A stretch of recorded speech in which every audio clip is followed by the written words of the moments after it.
Non, je ne vais pas vous faire une vidéo sur Campote parce que j'en ai déjà fait. Cette fois-ci, on a fait une petite discussion fort sympathique avec un expatrié que vous devez connaître. Il s'appelle René et sa chaîne c'est René l'expatrié. Hé hé, regardez avec qui je suis. Stay, bye. Et voilà. Elle est venue sur Campote et avec des amis, comme j'ai compris. Oui. C'est ça, voilà. Et pour changer un petit peu de Siem Reap, hein. Surtout pour leur faire visiter le pays, tout simplement. Parce qu'ils viennent ici en vacances, mais Siem Reap c'est une chose, mais il y a beaucoup à voir au Cambodge. Et voilà, ouais, c'est évidemment. Alors, on s'était vu une première fois, nous, l'an dernier à Polygone, hein, à côté de Nice, à Cagnes-sur-Mer.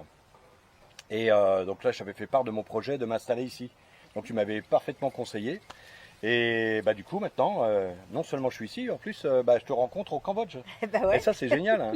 Tu vois, parce que évidemment, je suis tes vlogs, tu suis les miens, mais on s'était jusqu'alors pas encore rencontrés au Cambodge, voilà. T'es jamais passé à Siem Reap et moi, depuis que t'es là, je suis passée à Kampot la dernière fois. Ouais, c'était en juillet, donc t'étais pas encore là non plus. Voilà, donc là, maintenant, ça va être. Maintenant, c'est à moi de venir à Siem Reap. Voilà. Voilà, donc dès que j'y suis, évidemment. Je t'amènerai au temple, je te ferai visiter. Ah, génial. Ah, ça, c'est important parce que moi, je sais pas, je connais pas vraiment la région. Alors, comme vous le savez, ça fait 6 mois que je me suis installé ici et je suis encore un bleu. Il y a plein de choses que je connais pas. Grâce à Nina, elle m'a appris plein de choses. Figurez-vous qu'on peut commander sur Temu et pas que, je crois. Alors, il y a Temu, il y a AliExpress, il y a Taobao. Personnellement, j'ai fait que Temu. D'accord. Je t'ai dit Temu. Et il y a aussi des gens à Siem Reap qui sont plus ou moins, qui font des commandes groupées chez Lazada en Thaïlande ou ailleurs à Saigon pour économiser sur les frais de transport. Donc j'ai mis en relation avec ces gens-là. Je ne les ai pas utilisés personnellement, donc je ne peux pas en parler, mais je sais que ça existe. Et n'hésitez pas, si on peut vous renseigner, c'est avec plaisir. Ouais, grave, mais carrément, hein. Moi, déjà, ça va m'intéresser. Donc, si vous avez besoin de renseignements, eh bien, une question à l'un ou à l'autre, ou même aux deux d'ailleurs. Parce que moi, si vous me posez une question, je la poserai aussi à Nina. Comme ça, elle est plus formée, plus l'habitude que moi, en tout cas, dans ce pays-là. Et ça, c'est excellent, c'est génial, quoi. C'est pratique, parce qu'ici, vous n'avez pas Amazon, hein. Si vous pensez venir au Cambodge et commander mort, ouais. comme vous faites en France, vous vous trompez. Et ceci dit, c'est pas plus mal parce que déjà on achète moins et puis on vit très bien en achetant moins, je vous rassure.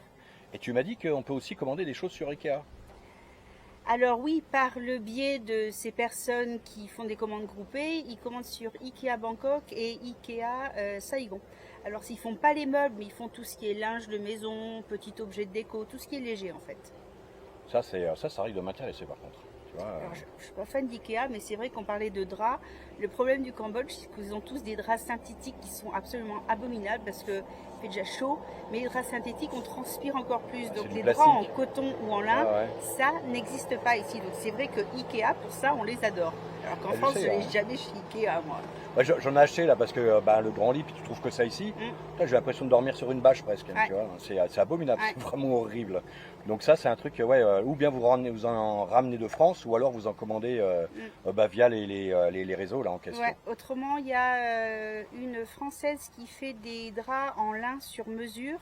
Alors, elle est représentée par le magasin Goodwood à Phnom Penh, mais elle est à Siem Reap. Donc, en plus, c'est un peu écolo ce qu'elle fait, c'est sympa. Elle récupère les chutes de tissus en lin des usines du Cambodge. Dont ils ne peuvent pas se servir et elle fait quand même quelques parures de lit.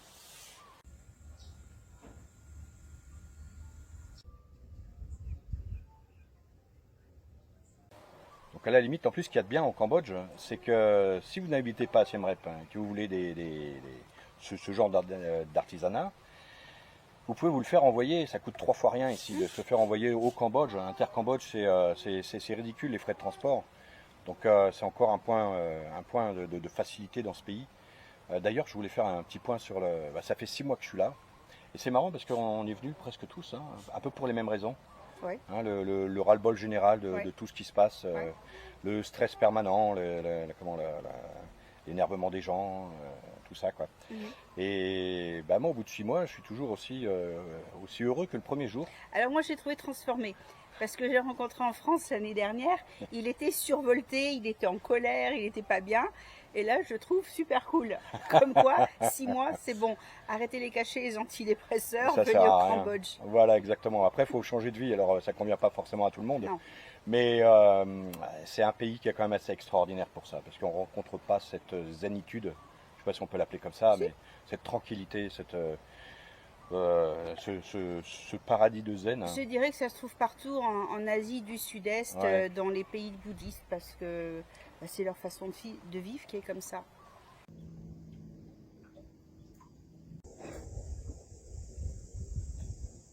Et toi, alors, donc, ton bilan en 2 ans, 2 ans, ouais, ça fait 2 ans, 2 2 ans. ans le 6 juin. le 6 Donc juin. on y est presque. Hein. D'accord. Ben, je me dis, mais pourquoi je suis pas venue il y a 20 ans? Mais ceci dit, à 20 ans, j'aurais pas eu les mêmes économies pour pouvoir faire la même chose, parce que je vois très bien qu'au Cambodge, on ne vient pas ici pour faire carrière, c'est pas possible. Moi, j'ai monté une société, je travaille un tout petit peu, je travaille quelques heures par semaine, mais si je devais me créer un vrai salaire que j'avais 30 ans, ça serait pas possible. Ouais, ici, on vient ici pour avoir une qualité de vie et pas faire de l'argent. Enfin, il y en a pas, il y en a quelques-uns qui y arrivent, hein, Oui, mais bien ça reste sûr. très anecdotique.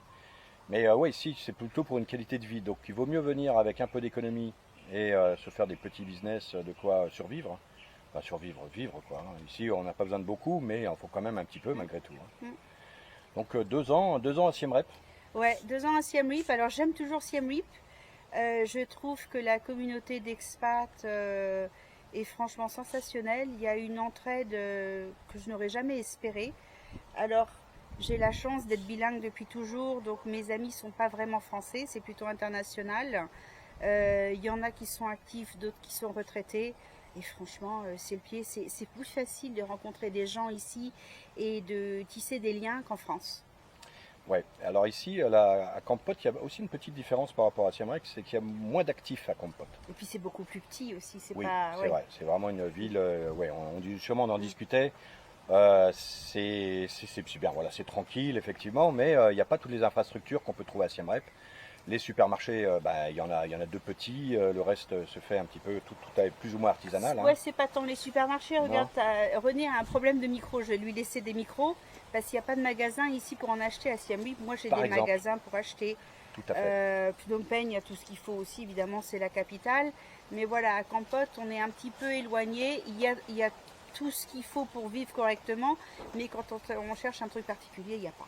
Ouais, voilà, ça c'est vrai que dès qu'on a besoin de quelque chose qui sort un tout petit peu de la vie quotidienne, des micros, des enceintes pour l'ordinateur, Tout le matériel informatique, ouais. des draps, même du matériel de cuisine.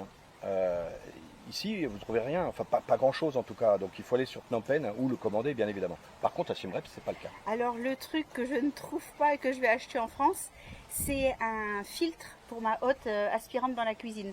Ah ouais? Parce que autant il y a des magasins professionnels de cuisine à Siem Reap, autant les filtres, je sais pas comment ils font en restauration, mais j'en ai pas trouvé, donc je dois en acheter en France. Ah, c'est les trucs en mousse tu parles là?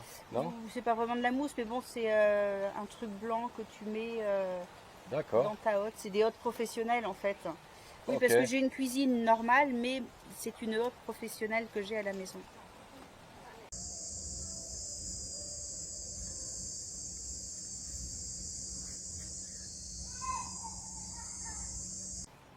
Alors toi, que ça fait 2 ans que tu es ici, tu reviens régulièrement en France? Une fois par an.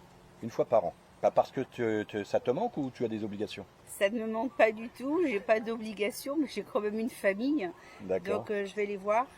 L'année dernière, j'étais rentrée 6 semaines. Il y avait 1 ou 2 semaines de trop.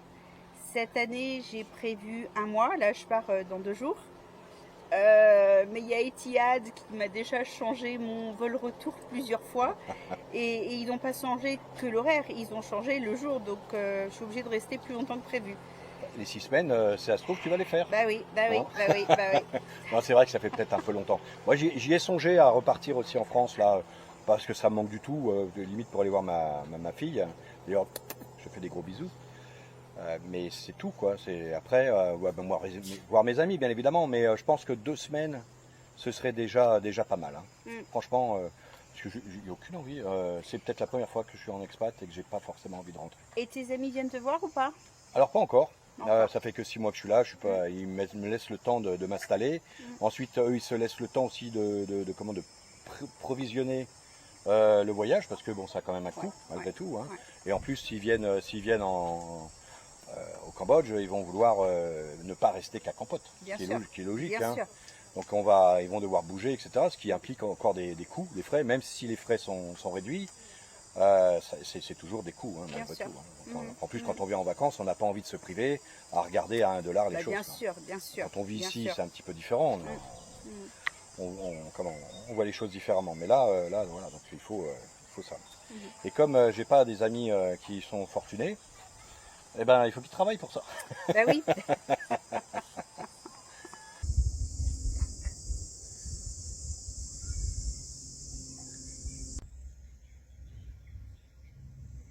Alors il y a aussi ma gamine, elle a 23 ans, elle va avoir 24 ans maintenant. Hein. Elle vient de reprendre ses études. Et bah, on se parle peu souvent en fait. Bah, voilà, je suis un petit peu triste à ce niveau-là, mais c'est comme ça. Et bah, ça aurait été chouette qu'elle puisse venir juillet-août, puisque ça aurait été super sympa. Maintenant, est-ce qu'elle va pouvoir le faire? Est-ce qu'elle va vouloir venir? Ce que j'ai compris, c'est qu'elle en avait envie, mais bah, les choses ne sont pas si simples. Donc peut-être qu'avant la fin de l'année, je viendrai quand même en France pour aller la voir, parce que c'est pas possible hein, de rester comme ça. Bah oui, c'est dommage. Bah ouais, moi elle me manque trop. Hein.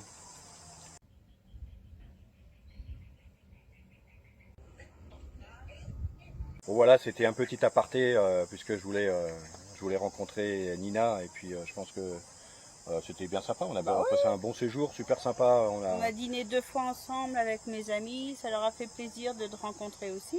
Ouais, bah oui, deux vedettes, deux youtubeurs, hein, c'est impressionnant quand même. Hein. C'est pas tous les jours qu'on peut rencontrer des vedettes comme nous. Des youtubeurs seniors quand même. Voilà, ouais, seniors, bah voilà, ouais, avec autant de... Nous, on doit avoir accumulé un dixième de ce que ont Ocebo ou d'autres youtubeurs beaucoup plus connus. Je regarde pas vraiment Non. les autres. Ah ouais, bon, peu importe, on fait pas la course ni aux abonnés ni à quoi que ce soit, puisqu'on est ni l'un ni l'autre monétisé sur YouTube. Voilà, on fait ça parce que ça nous plaît, parce qu'on aime transmettre ce qu'on vit. Non, moi c'était une revanche. Ah bon? En fait, j'étais pas comprise de mes amis en France. Oh là là, tu pars au Cambodge toute seule, oh là là, c'est dangereux. Je passais mon temps à leur dire non, mais vous avez de la merde dans les yeux, Nice c'est beaucoup plus dangereux que tout le Cambodge. Bien évidemment. Et j'ai toujours beaucoup voyagé, donc c'est pas un souci, je me débrouille très bien toute seule. Donc c'était pour leur montrer que quand on veut faire quelque chose, c'est pas difficile d'y arriver. Et je voulais aussi montrer que le Cambodge n'était pas dangereux du tout. Mais bien au contraire. Donc tout ce que je donne sur ma chaîne, ce sont des conseils d'expatriation, j'ai rien à vendre. Et je voulais juste faire montrer que tout se passe à merveille. Et toujours 2 ans plus tard, tout se passe à merveille. Bon, c'est excellent. En tout cas, sur ce, on vous dit à bientôt. Mettez un petit like. Allez, bye bye. Salut à tous.